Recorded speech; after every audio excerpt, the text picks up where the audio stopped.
અલ્પદ્રાવ્ય ક્ષાર.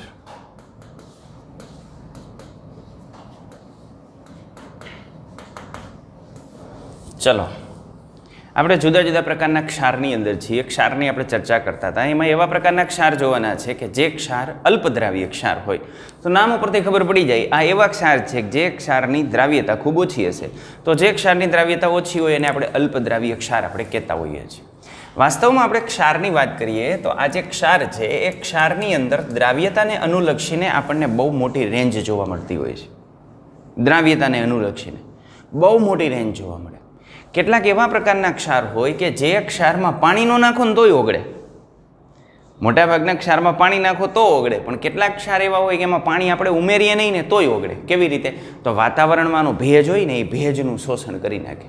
હાઇગ્રોસ્કોપિક આપણે એને જે છે એ કહેતા હોઈએ છીએ. તો CaCl2, આ CaCl2 આ એવા પ્રકારનો ક્ષાર છે કે વાતાવરણમાંના ભેજનું શોષણ કરી લે અને ભેજનું શોષણ કરી અને પોતે એની અંદર જે છે એ ઓગળતો હોય. કેટલાક એવા ક્ષાર આપણને જોવા મળે કે જે ક્ષાર અદ્રાવ્ય ક્ષાર હોય. દાખલા તરીકે લિથિયમ ફ્લોરાઇડની આપણે વાત કરીએ તો લિથિયમ ફ્લોરાઇડ, આમ તમને એમ લાગે કે લિથિયમ ફ્લોરાઇડ આયોનિક ક્ષાર છે, લાગે ને કે એક લિથિયમ છે ને એક ફ્લોરિન છે. લિથિયમની વિદ્યુત ઋણતા 1 હોય ને ફ્લોરિનની વિદ્યુત ઋણતા 3 હોય એટલે લિથિયમ ફ્લોરાઇડ આયોનિક ક્ષાર છે. પણ આ આયોનિક ક્ષાર હોવા છતાં આ પાણીની અંદર અદ્રાવ્ય હોય. એટલે છે ક્ષાર જ, આ ક્ષાર છે, આ ક્ષાર છે. આ S વિભાગનો હેલોજન સાથેનો ક્ષાર છે, આ પણ S વિભાગનો હેલોજન સાથેનો ક્ષાર છે. તો કેલ્શિયમ ક્લોરાઇડની દ્રાવ્યતા ખૂબ વધારે હોય, જ્યારે સામે આપણે લિથિયમ ફ્લોરાઇડની વાત કરીએ તો આ લિથિયમ ફ્લોરાઇડની દ્રાવ્યતા આપણને સાપેક્ષની અંદર ઓછી જોવા મળે. આનું કારણ શું? તો કોઈ પણ ક્ષાર પાણીમાં દ્રાવ્ય થાય છે કે નથી થતો એનો આધાર એની બે ઉર્જા ઉપર હોય. એક એની લેટાઈશ ઉર્જા,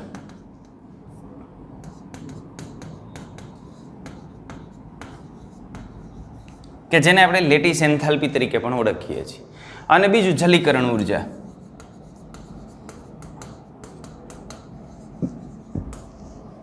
જો કોઈ પણ ક્ષાર માટે એની લેટિસ એન્થાલ્પી કરતાં એની જે જલીકરણ એન્થાલ્પીનું મૂલ્ય વધી જાય ને તો આવો ક્ષાર આની અંદર દ્રાવ્ય થાય.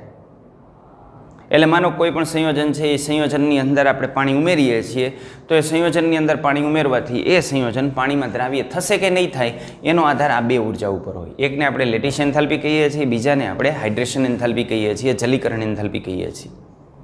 જો જલીકરણ એન્થાલ્પીનું મૂલ્ય એની જે લેટિસ એન્થાલ્પી છે એને વટી જાય, એને ટપી જાય તો આવો જે ક્ષાર છે એ ક્ષાર વોટર સોલ્યુબલ હોય, પાણીની અંદર દ્રાવ્ય થઈ જાય. ક્યારે પાણીની અંદર દ્રાવ્ય થાય? લેટિસ એન્થાલ્પી કરતાં એની જલીકરણ એન્થાલ્પીનું મૂલ્ય કેવું હોવું જોઈએ? વધારે હોવું જોઈએ. તો જો લેટિસ એન્થાલ્પીનું મૂલ્ય વધી જાય ને તો એ વોટર સોલ્યુબલ બને. પણ આના કરતાં ઉલટું, કે કેટલાકની, દાખલા તરીકે લિથિયમ ફ્લોરાઇડ છે તો લિથિયમ ફ્લોરાઇડની લેટિસ એન્થાલ્પીનું મૂલ્ય ખૂબ વધારે હોય. તો જો લેટિસ એન્થાલ્પીનું મૂલ્ય વધારે હોય અને જલીકરણ એન્થાલ્પીનું મૂલ્ય ઓછું હોય તો આવા કેસની અંદર આવો ક્ષાર પાણીની અંદર ઓગળતો નથી. એટલે કોઈ પણ ક્ષાર પાણીમાં ઓગળે છે કે નથી ઓગળતો એનો આધાર આ બે ઉપર રહેલો છે. બને ક્ષાર, આપણને એવું લાગે છે કે મોટાભાગના ક્ષાર જે છે એ પાણીની અંદર દ્રાવ્ય હોય, પણ વાસ્તવમાં એ દ્રાવ્ય થશે કે નહીં થાય એનો આધાર લેટિસ એન્થાલ્પી અને જે જલીકરણ એન્થાલ્પી છે એના ઉપર હોય. જો લેટિસ એન્થાલ્પી વધારે હોય તો એ ક્ષાર એની અંદર નહીં ઓગળે, અને જો જલીકરણ એન્થાલ્પી વધી જાય તો એની અંદર ઓગળશે. કેટલાક એવા ક્ષાર હોય, માનો કે આ બધા પ્રકારના ક્ષાર આપણે લઈએ, NaCl છે, KCl છે, તો એ બધા હાઈલી વોટર સોલ્યુબલ હોય. શા માટે હાઈલી વોટર સોલ્યુબલ હોય? કારણ કે એની જલીકરણ એન્થાલ્પીના મૂલ્યો જે છે એ ખૂબ વધારે હોય, અને જલીકરણ એન્થાલ્પીના મૂલ્યો ખૂબ વધારે હોય એટલે એ પાણીની અંદર દ્રાવ્ય થઈ જાય. પણ એવા ક્ષારને આપણે જો કાર્બનિક દ્રાવકની અંદર નાખીએ, અધ્રુવીય દ્રાવકની અંદર નાખીએ તો અધ્રુવીય દ્રાવકની અંદર ન ઓગળે. કારણ કે જ્યારે આપણે અધ્રુવીય દ્રાવકની અંદર નાખીએ ત્યારે આપણે શેની કમ્પેરિઝન કરવાની હોય? Lattice enthalpy. અને દ્રાવક તરીકે પાણી હોય ત્યારે આપણે એને કહીએ છીએ જલીકરણ એન્થાલ્પી. પણ દ્રાવક તરીકે જો અન્ય કોઈ ઘટક હોય તો એને કહેવાય સોલ્વેશન એન્થાલ્પી. બરાબર? તો આપણે એની સોલ્વેશન એન્થાલ્પી અને લેટિસ એન્થાલ્પીની કમ્પેરિઝન કરવાની હોય. તો માનો કે કાર્બનિક દ્રાવકની અંદર આપણે આવા પ્રકારના ક્ષાર નાખીએ તો આવા પ્રકારના જે ક્ષાર છે એ કાર્બનિક દ્રાવકની અંદર અદ્રાવ્ય રહે, અને એમાં અદ્રાવ્ય રહે એની પાછળનું કારણ શું છે? કારણ કે એની સોલ્વેશન એન્થાલ્પી કરતાં લેટિસ એન્થાલ્પીનું મૂલ્ય વધારે હોય. એટલા માટે. અને આમ પણ આપણે આગળ ભણી ગયા કે કોઈ પણ ક્ષારને આપણે પાણીની અંદર દ્રાવ્ય કરીએ છીએ તો એ દ્રાવ્ય થાય છે કે નથી થતો એનો આધાર કેના ઉપર હોય?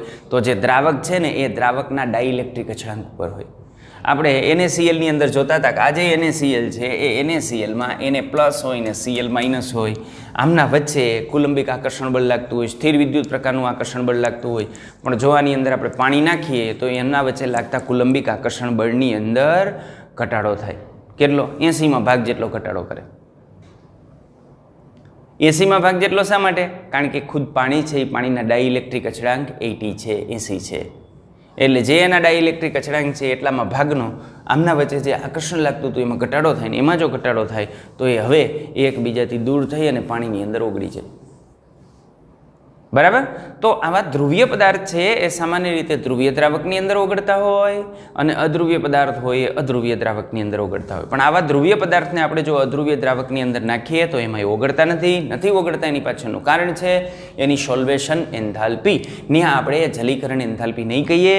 જો દ્રાવક તરીકે પાણી હોય તો આપણે એને જલીકરણ એન્થાલ્પી કહીશું અને એના સિવાયનો કોઈ પણ પ્રકારનો દ્રાવક હોય, સોલ્વેન્ટ હોય તો એને આપણે શું કહીએ છીએ? સોલ્વેશન એન્થાલ્પી.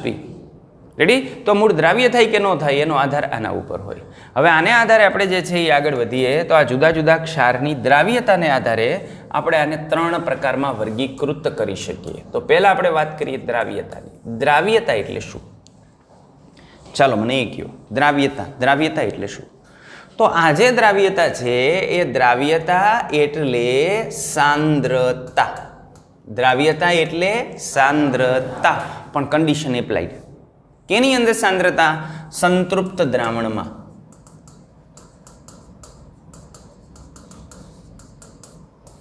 સંતૃપ્ત દ્રાવણની અંદર આપણને જે સાંદ્રતા જોવા મળે છે એ સાંદ્રતાને આપણે કહીએ છીએ દ્રાવ્યતા. રેડી? દાખલા તરીકે માનો કે આપણે મીઠાનું દ્રાવણ લઈએ છીએ તો આપણે આ ગ્લાસ લીધો અને આ ગ્લાસની અંદર આપણે પાણી ભરેલો છે. રેડી? તો આ પાણીની અંદર આપણે મીઠું ઓગાળવાનું છે. એટલે આની અંદર આપણે નાખીએ મીઠું. તો આ મીઠું આપણે આની અંદર નાખ્યું. મીઠું નાખીએ ત્યારે કેટલુંક મીઠું સોલિડ અવસ્થામાં રહે અને બાકી Na+aqueous અને Cl-aqueous આના વચ્ચે સંતુલન સ્થિતિ સ્થપાય. ઘન ક્ષાર અને દ્રાવણમાંનો ક્ષાર આ બંને વચ્ચે સંતુલન સ્થિતિ સ્થપાય. જ્યારે આમના વચ્ચે સંતુલન સ્થિતિ સ્થપાયેલી હોય ત્યારે આપણે એને સંતૃપ્ત દ્રાવણ કહેતા હોઈએ છીએ. કેવું દ્રાવણ કહેતા હોય? સંતૃપ્ત દ્રાવણ. સંતૃપ્ત દ્રાવણમાં અહીં દ્રાવ્ય થયેલો જે ક્ષાર છે, સંતૃપ્ત દ્રાવણમાં જે દ્રાવ્ય થયેલો ક્ષાર છે એ ક્ષારને આપણે કહીએ છીએ એની દ્રાવ્યતા. અથવા સંતૃપ્ત દ્રાવણમાં ક્ષારની જે સાંદ્રતા છે એ સાંદ્રતાને આપણે શેના તરીકે ઓળખીએ છીએ? ક્ષારની દ્રાવ્યતા તરીકે ઓળખીએ છીએ. એટલે દ્રાવ્યતા એમ કે કોઈ પણ જગ્યાએ લખ્યું હોય આની દ્રાવ્યતા આટલી છે ત્યારે તમારે સમજવાનું કે એના સંતૃપ્ત દ્રાવણની અંદર એની સાંદ્રતા એટલી છે. બરાબર? તો આના કરતાં આની જે દ્રાવ્યતા છે એના કરતાં અંદર સાંદ્રતા ઓછી રાખી શકાય. દાખલા તરીકે માનો 5 ચમચી મીઠું નાખીને આમાં સંતૃપ્ત દ્રાવણ મેળવો છે તો એની જગ્યાએ તમે 1 જ ચમચી મીઠું નાખો તો સાંદ્રતા અત્યારે જે સાંદ્રતા મળે એના કરતાં સાંદ્રતા ઓછી મળે. એ શક્ય છે. બરાબર? પણ દ્રાવ્યતા એટલે આપણે શું સમજશું? તો દ્રાવ્યતા એટલે સાંદ્રતા ને એ પણ કઈ કન્ડિશનની અંદર? જ્યારે આપણે એક ક્ષારનું સંતૃપ્ત દ્રાવણ બનાવેલું હોય ત્યારે સંતૃપ્ત દ્રાવણની અંદર જે ક્ષારની સાંદ્રતા છે એને આપણે કહેશું દ્રાવ્યતા. રેડી? તો આ થઈ ગઈ દ્રાવ્યતા. તો દ્રાવ્યતા આપણને આ રીતે મળે. હવે આને આધારે જે છે એ આપણે આગળ વધીએ તો માનો કે અત્યારે દ્રાવ્યતા અને સાંદ્રતાની હું વાત કરું છું તો હું એક પ્રકારનો ક્ષાર લઉં. સમજવા માટે લઈએ છીએ NaCl. તો આ NaClને હું પાણીની અંદર નાખું છું. પાણીની અંદર નાખું છું એટલે આમના વચ્ચે આ પ્રકારની સંતુલન સ્થિતિ સ્થપાય. બરાબર? Na પ્લસ અને Cl માઇનસ. આ aqueous અને આ બી aqueous. તો આવી સંતુલન સ્થિતિ આના વચ્ચે સ્થપાણી. રેડી? એટલું ઓકે? તો આ સંતુલન સ્થિતિની સ્થાપના થઈ ગઈ એની અંદર. NaCl solid it gives and take Na plus aqueous plus Cl minus aqueous. Clear? તો આ પ્રકારની સંતુલન સ્થિતિ બની ગઈ. હવે આ કાંઈક ઓગળો છે સંતૃપ્ત દ્રાવણની અંદર, કાંઈક ઓગળો હશે તો જેટલો આ ઓગળો છે એને આપણે શું કહેશું? એની દ્રાવ્યતા. અને જેટલો એ ઓગળો હશે એનું સંપૂર્ણ આયનીકરણ થયું હશે. બરાબર. સંપૂર્ણ આયનીકરણ થયું હોય તો આની દ્રાવ્યતા માનો કે S છે, હું લઈ લેવાની સોલ્યુબિલિટી S. તો આની દ્રાવ્યતા જો S હોય તો અહીં ઉત્પન્ન થયેલા Na+ આયનની સાંદ્રતા કેટલી થાય? S. આની સાંદ્રતા કેટલી થાય? S. સમજાણી એટલી વાત? રેડી? ક્લિયર આટલું? તો આ S શું છે? આની દ્રાવ્યતા, આ NaCl ની દ્રાવ્યતા. અને આ S શું છે? આ Na+ ની સાંદ્રતા. આ S શું છે?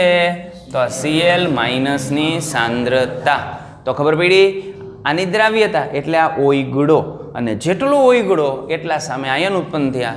તો ક્ષારની જે દ્રાવ્યતા છે એ જ ઉત્પન્ન થયેલા આયનોની સાંદ્રતા છે. તત્વયોગ મિતિ ગુણાંકને તમારે ધ્યાનમાં લેવાનું. ઓકે.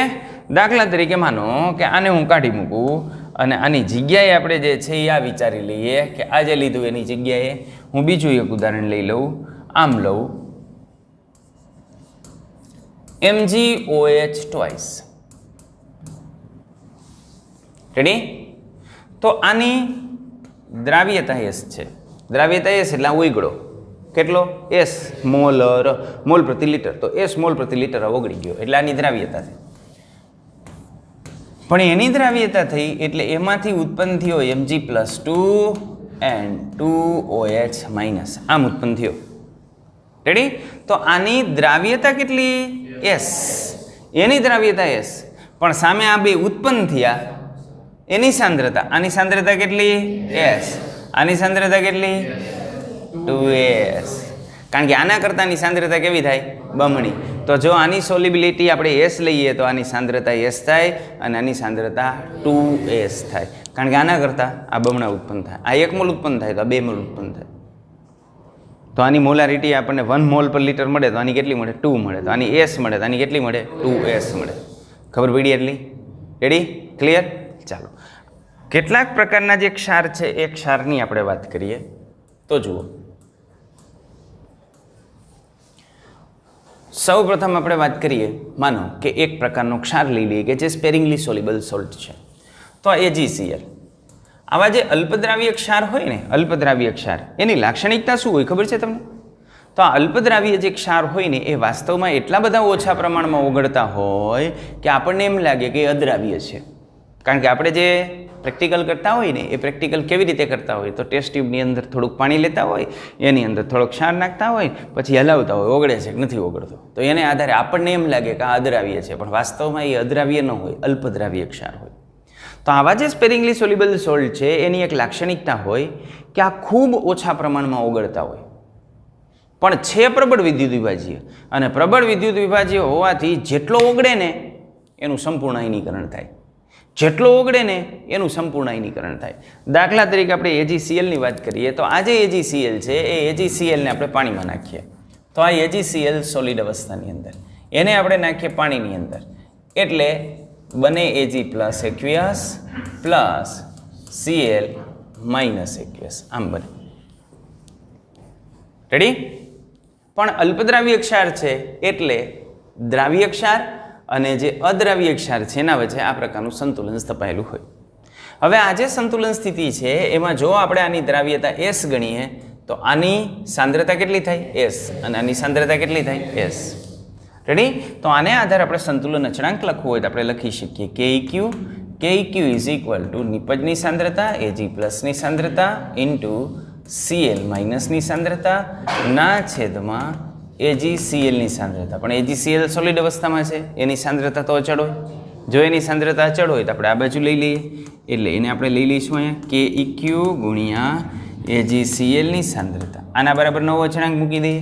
એસિડ હોય તો આપણે Ka મૂકીએ, બેઝ હોય તો Kb મૂકીએ, વોટર હોય તો Kw મૂકીએ, અને જો પ્રક્રિયાનું નામ જલ વિભાજન હોય તો હાઇડ્રોલિસિસ હોય તો આપણે KH મૂકીએ. પણ આ તો સ્પેરિંગલી સોલ્યુબલ સોલ્ટ છે અને અહીં આપણે દ્રાવ્યતાની વાત કરીએ છીએ. દ્રાવ્યતાને કહેવાય સોલ્યુબિલિટી પ્રોડક્ટ. સોલ્યુબિલિટી પ્રોડક્ટ એટલે આપણે આને મૂકશું KSP. SP for solubility product. તો KSP = આપણને શું મળશે? તો KSP = આપણને મળે Ag+ ની સાંદ્રતા × Cl - ની સાંદ્રતા. આમ મળે. ઓકે, ચાલો હવે આની કિંમત મૂકી દો. આની કિંમત કેટલી? એસ. આની કિંમત કેટલી? એસ. તો આ શું થઈ ગયું? એ સ્ક્વેર. તો આ જે છે ને એ થઈ ગયું દ્રાવ્યતા ગુણાકાર અને દ્રાવ્યતા વચ્ચે સંબંધ દર્શાવતું સમીકરણ. આ કેએસપી ને કહેવાય દ્રાવ્યતા ગુણાકાર. આ કેએસપી છે ને એને આપણે કહીએ છીએ દ્રાવ્યતા ગુણાકાર અને આ જે એસ છે એને આપણે કહીએ છીએ દ્રાવ્યતા. તો દ્રાવ્યતા અને દ્રાવ્યતા ગુણાકાર વચ્ચે આ પ્રકારનો સંબંધ હોય. આમાંથી આપણે એસને કરતા બનાવીએ તો એસને કરતા બનાવીએ એટલે આપણને મળે S square is equal to Ksp, યાની S is equal to under root Ksp. તો જે કેએસપીનું વર્ગમૂળ આપણે કાઢી નાખીએ એટલે આપણને શું મળી જાય? દ્રાવ્યતા મળી જાય. રેડી? ક્લિયર? તો આને આધારે આવા પ્રકારના જો ક્ષાર આપણને આપ્યા હોય કે જે ક્ષારની ટાઈપ આવી હોય, એક ધનાયન ઉત્પન્ન થતો હોય ને એક ઋણાયન ઉત્પન્ન થતો હોય, એના જુદા જુદા કેએસપી આપણને આપ્યા હોય, માનો 4 આપ્યા છે અને 4 કેએસપી આપ્યા છે અને તમને પૂછે કે આમાંથી વધારે દ્રાવ્યતા કોની, તો તમે જવાબ આપી શકો? વધારે દ્રાવ્યતા કોની હશે? જેના કેએસપીની કિંમત ઊંચી હોય એની દ્રાવ્યતા ઊંચી હોય અને જેના કેએસપીની કિંમત નીચી હોય એની દ્રાવ્યતા નીચી હોય. કારણ કે અલ્ટિમેટલી કેએસપી સંતુલન અચળાંક, એમાં અંશમાં શું આવે? નિપજ. અને કેએસપીમાં તો આ જ આવે ને, આ આયનોની સાંદ્રતાનો ગુણાકાર. આને કહેવાય આયનોની સાંદ્રતાનો ગુણાકાર, કે જેને આપણે આઈપી વડે પણ દર્શાવીએ છીએ. IP, ionisation product. ઓકે, તો જો આની સાંદ્રતાનો ગુણાકાર આપણને વધારે જોવા મળે તો આપણે કહી શકીએ કેએસપી કેવો હશે? વધારે હશે. કેએસપી વધારે છે એનો મતલબ કે અહીંયા આયનોની સાંદ્રતા વધારે હશે અને આયનોની સાંદ્રતા તો જ વધારે હોય કે વધારે પ્રમાણમાં ઓગળો હોય, યાની દ્રાવ્યતા ઊંચી હોય. રેડી? તો કેએસપી ઉપરથી આપણે આવી રીતે દ્રાવ્યતા આપી શકીએ. તો આ આપણે વાત કરી એજીસીએલની. ક્લિયર? હવે આપણે એજીસીએલની આગળ વધીએ. માનો કે મારી પાસે એક એવો ક્ષાર છે MgOH ટ્વાઇસ. MgOH ટ્વાઇસ આની આપણે વાત કરીએ. MgOH twice. તો MgOH ટ્વાઇસને આપણે જ્યારે પાણીની અંદર ઓગાળીએ ત્યારે એમાંથી આ પ્રકારનો ક્ષાર બને. આમ જો આની સોલિબિલિટી S હોય તો આની સાંદ્રતા S થાય અને આની સાંદ્રતા કેટલી થાય? 2S થાય. રેડી? તો આના માટે આપણે કેએસપી લખીએ. ડાયરેક્ટ લખી નાખું કેએસપી. કેમ મળે Ksp? Ksp is equal to Mg plus 2ની સાંદ્રતા ઇન્ટુ OH માઇનસની સાંદ્રતાનો સ્ક્વેર. આ મળી ગયું કેએસપીનું સૂત્ર. Mg પ્લસ 2ની સાંદ્રતા કેટલી? S. આની સાંદ્રતા કેટલી? 2S. 2Sનો સ્ક્વેર. તો આપણને મળશે 4S ક્યુબ કેએસપી. તો આના પરથી આપણને મળે Ksp is equal to 4S cube. આ થઈ ગયો દ્રાવ્યતા ગુણાકાર અને દ્રાવ્યતા વચ્ચેનો સંબંધ. તો તમને એક વસ્તુ ખ્યાલ આવી કે જો ક્ષારની ટાઈપ બદલાઈ જાય ને તો આ સંબંધ બદલાઈ જાય. આગળ જે ક્ષાર હતો ને એ MX પ્રકારનો ક્ષાર હતો. MX એક ધનાયન ઉત્પન્ન થાય ને એક ઋણાયન ઉત્પન્ન થાય. આ MX2 પ્રકારનો ક્ષાર છે. એક ધનાયન ઉત્પન્ન થાય અને 2 ઋણાયન ઉત્પન્ન થાય. બરાબર? તો આ રીતે. તો અહીંયા કેએસપી અને એસ વચ્ચેનો સંબંધ બદલાઈ ગયો. તો આના ઉપરથી જો આપણે એસ મેળવવો હોય તો અહીંયા આપણને એસ કેમ મળે? તો એસ ઇઝ ઇક્વલ ટુ આપણને મળશે આ જે કેએસપી છે એને 4 વડે ભાગી નાખવાના અને પછી એનું ઘનમૂળ કાઢી નાખવાનું. એનું ઘનમૂળ કાઢી નાખો એટલે આપણને મળી જાય આ રીતે. બરાબર? રેડી? તો આવા પ્રકારનો ક્ષાર હોય તો આપણે એના વચ્ચેનો સંબંધ આપણે આમ મેળવી શકીએ. માનો કે હવે હું આગળ વધું અને હું એક ક્ષાર લઉં FeOH થ્રાઇસ. આવા પ્રકારનો આપણે ક્ષાર લઈએ FeOH thrice solid. It gives and take. શું મળશે? Fe3 plus 3OH minus aqueous.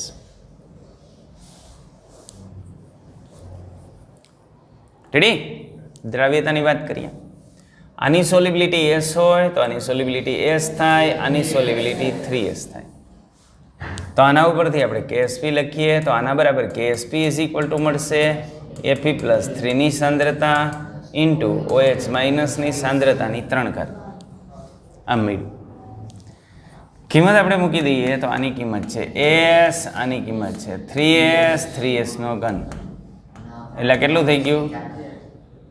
27 ગુણ્યા Sની 4 ઘાત. કેના બરાબર? કેએસપી બરાબર. તો આપણે S જોતો હોય તો આપણને કેમ મળે? કેએસપી લેવાનો, એને 27 વડે ભાગી નાખવાના અને એનું ચતુર્થ મૂળ કાઢી નાખો. ક્ષારની ટાઈપ બદલાય એટલે કેએસપી અને એસ વચ્ચેનો સંબંધ બદલાઈ જાય. બરાબર. તો જો તમને જુદી જુદી ટાઈપના ક્ષાર આપ્યા હોય ને, જુદી જુદી ટાઈપના ક્ષાર, તો ડાયરેક્ટ કેએસપી પરથી ખબર ન પડે. કારણ કે ક્યાંક કેએસપીનું તમારે વર્ગમૂળ લેવાનું થતું હોય, ક્યાંક કેએસપીનું ઘનમૂળ લેવાનું થતું હોય, ક્યાંક તમારે કેએસપીનું ચતુર્થમૂળ લેવાનું થતું હોય. સમજાય છે? તો ત્યાં ડાયરેક્ટ આપણને ના ખબર પડે. એટલે આ વસ્તુ ધ્યાનમાં રાખવાની. ક્લિયર? માનો કે હું કોઈ એવા પ્રકારનો ક્ષાર લઉં કે જે ક્ષારની અંદર દાખલા તરીકે ઝર્કોનિયમની +4 ઓક્સિડેશન અવસ્થા હોય.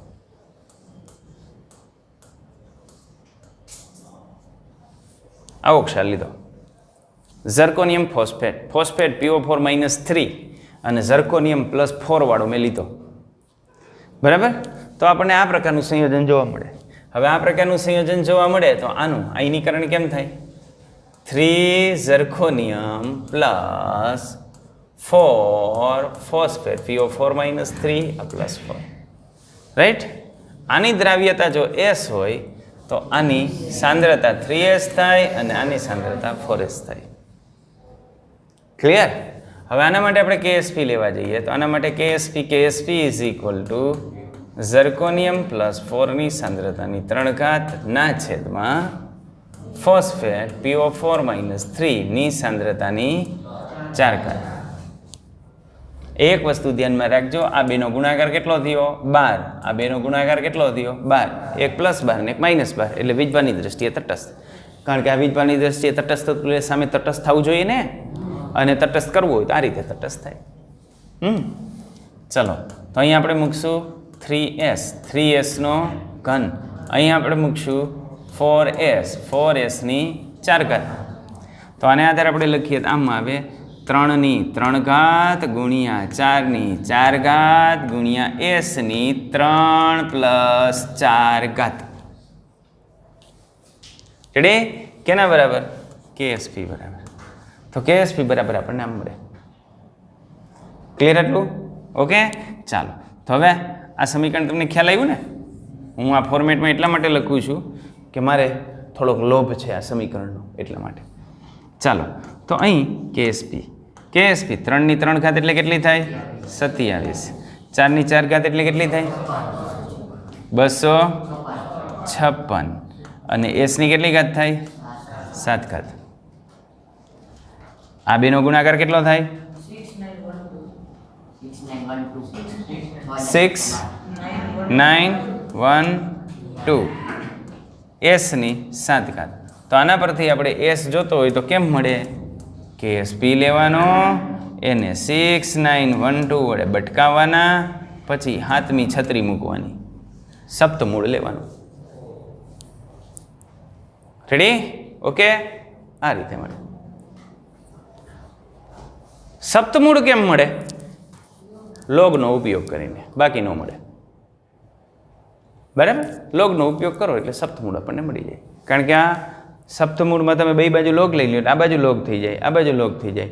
અહીંયા 7મું મૂળ છે એટલે આની ઘાત 1/7 થઈ, 1/7 આગળ આવી જાય એટલે 1/7 લોગ આટલા. રેડી? સાદુરૂપ આપો અને મોજ કરો. ચાલો, હું આગળ વધું તો આગળ આપણે આ રીતે વધી શકીએ. આવું ક્યાં સુધી આપણે લેશું? જુદું જુદું. તો એક ફિક્સ વસ્તુ આપણે લખી નાખીએ. તો માનો કે હું એમ લઉં છું. બરાબર? ક્ષારની અંદર કંઈક એની સંખ્યા હશે, આની સંખ્યા છે એવી રીતે. તો આની સંખ્યા માનો કે x છે. ક્લિયર એટલું?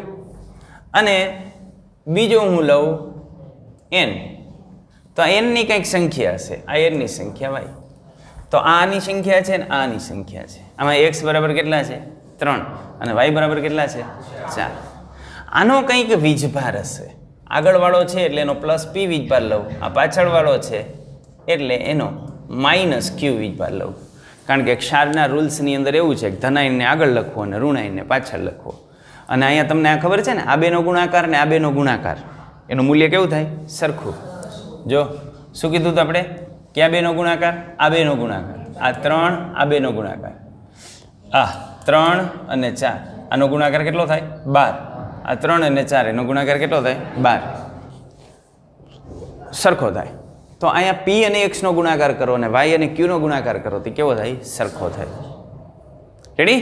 તો આને નાખ્યું આપણે પાણીની અંદર, પાણી રે પાણી, એટલે આમાંથી કેટલા ઉત્પન્ન થાય? x ઉત્પન્ન થાય. શું ઉત્પન્ન થાય? x m plus p.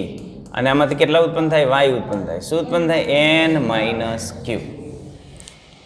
હવે જો આની સોલિબિલિટી આપણે s લઈએ તો આની સોલિબિલિટી કેટલી થાય? x s. આની કેટલી થાય? y s. હવે હું આનો KSP લઉં તો આનો KSP આપણને શું મળે? તો KSP ઇઝ ઇક્વલ ટુ આપણને મળશે m પ્લસ p ની x ઘાત ના છેદમાં n માઇનસ q ની y ઘાત. mp સાંદ્રતા કેટલી મળી એની? xs ની કેટલી ઘાત? x ઘાત ઇન્ટુ આની સાંદ્રતા કેટલી મળી? ys ની કેટલી ઘાત? y ઘાત. તો આનો મતલબ શું થાય? x ની x ઘાત ઇન્ટુ s ની x ઘાત ઇન્ટુ y ની y ઘાત ઇન્ટુ s ની y ઘાત.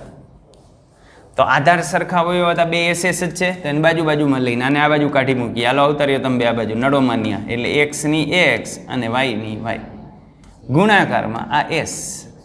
આધાર સરખો, ઘાત જુદી જુદી, તો ઘાતનો શું થાય? સરવાળો. તો આપણને આમ મળે મારા ભાઈ. તો આ આપણને મળી ગયું KSP. આ ઈ જ છે ને? જો આ રેડી? ઓકે, એટલા માટે મેં આવી રીતે લખ્યું. હવે આપણે S જોઈ છે, તો S આપણને કેવી રીતે મળે? આ S ને કરતા કરીએ તો S ને કરતા કરીએ એટલે આપણને કેમ મળે? આમ મળે. આ KSP ભાગ્યા કેટલા કરવાના? x ની x ઘાત ઇન્ટુ y ની y ઘાત. હવે એનું શું કરવાનું? મૂળ. કેટલા મૂળ કાઢવાનું? x પ્લસ y મૂળ. રેડી? તો આવી રીતે દ્રાવ્યતા મળે.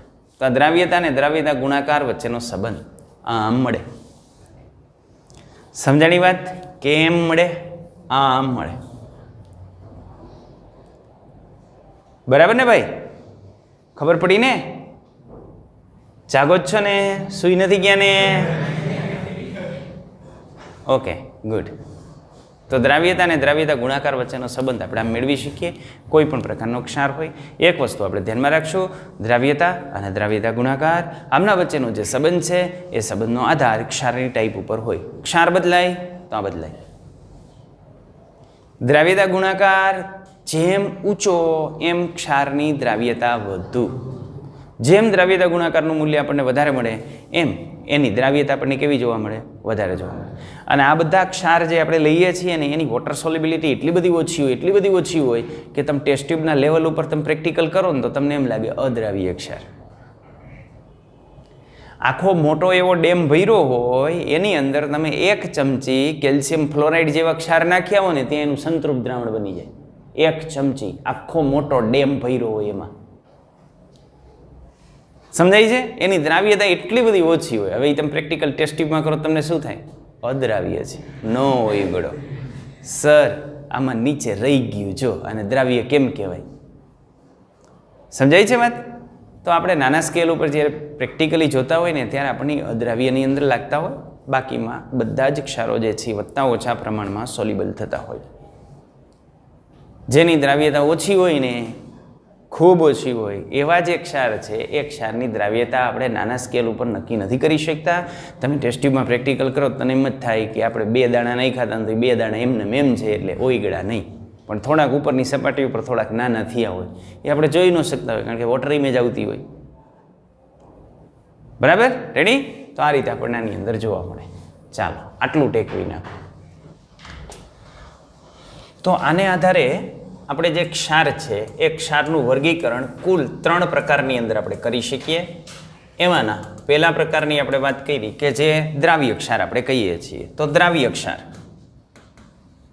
ક્ષારની અંદર સામાન્ય રીતે શું હોય? તો આની સાંદ્રતા 0.1 મોલર કરતાં વધુ હોય. બીજું અલ્પદ્રાવ્ય ક્ષાર ને અદ્રાવ્ય ક્ષાર. અદ્રાવ્ય ક્ષારની કોઈ લિમિટ જ નથી હોતી.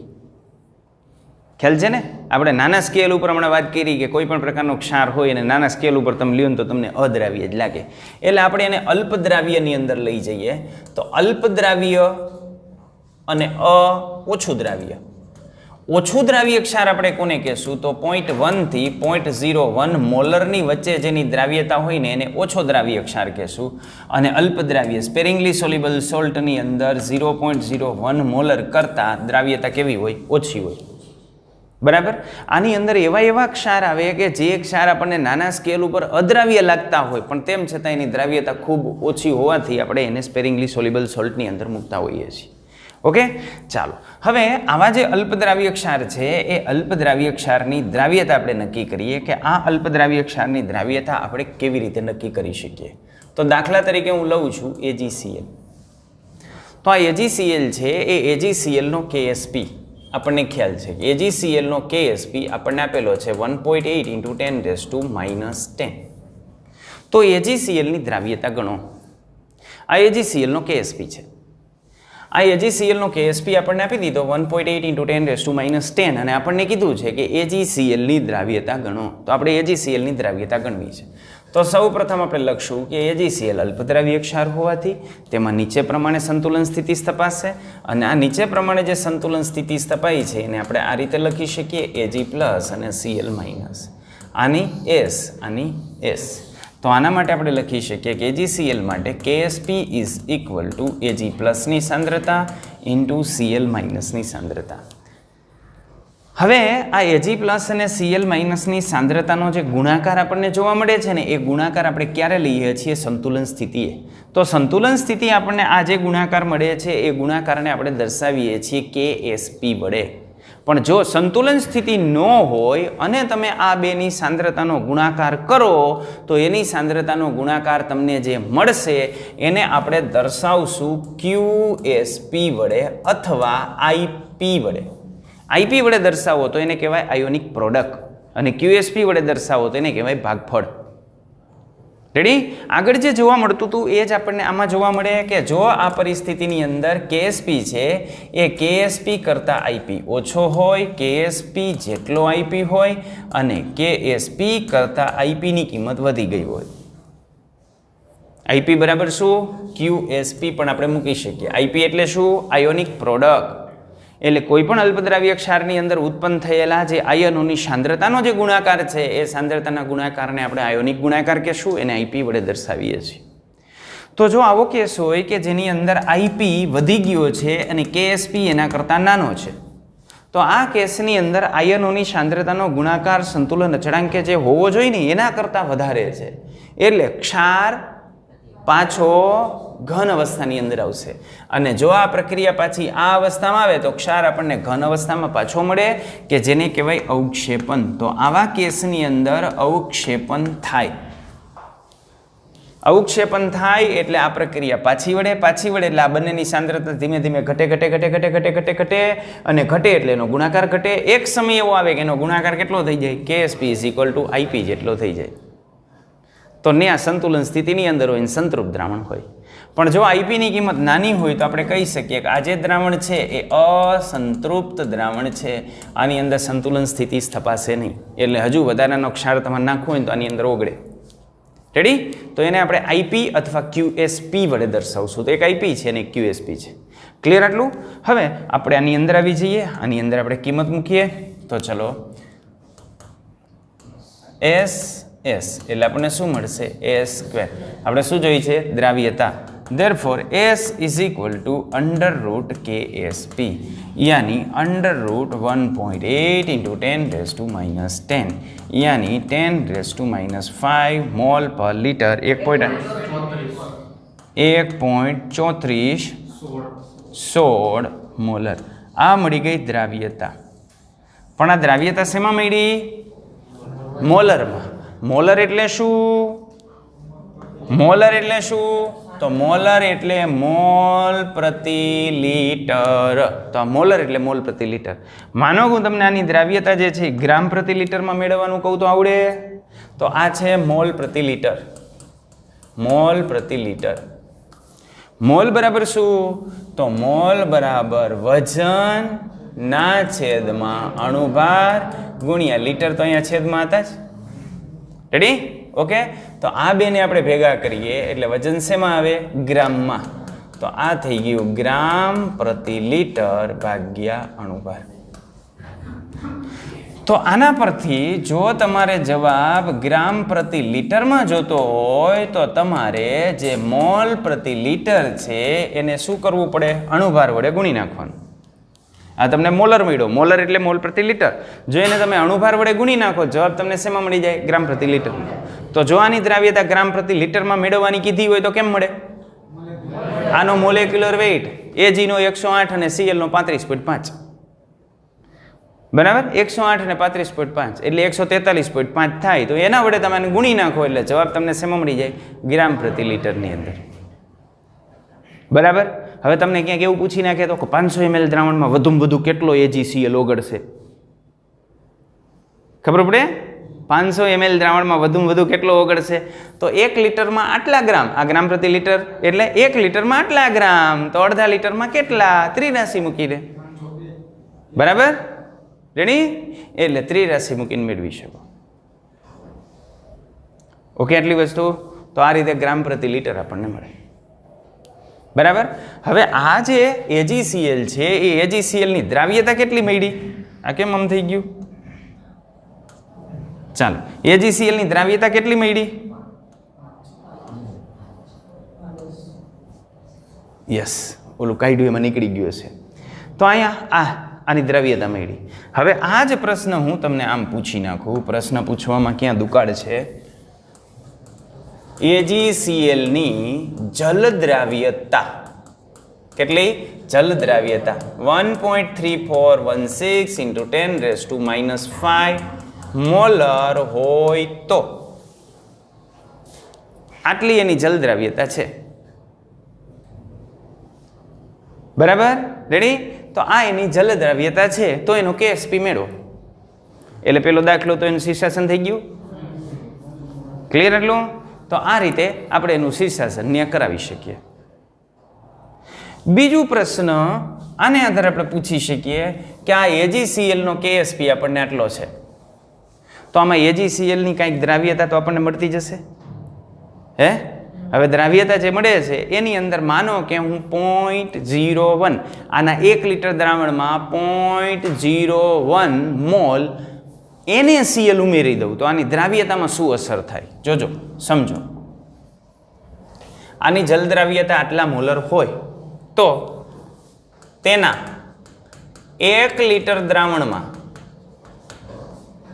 0.01 મોલ NaCl ઉમેરતા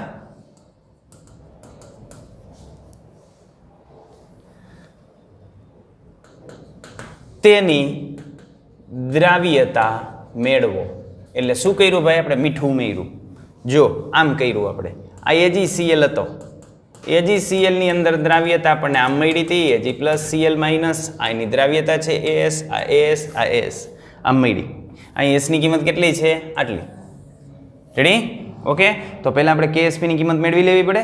તો આને આધારે આપણે મેળવી શકીએ KSP = Ag+ ની સાંદ્રતા × Cl- ની સાંદ્રતા S × S યાની S², અને S = 1.3416 × 10⁻⁵ નો વર્ગ યાની આની કિંમત આપણને મળી ગઈ 1.8 × 10⁻10. This is value of KSP. Okay. હવે કાળા કરતૂત કરવાના છે. શું? આ AgCl એનું સંતૃપ્ત દ્રાવણ, એમાં Ag+ ને Cl- આમ જલસા કરતા હતા.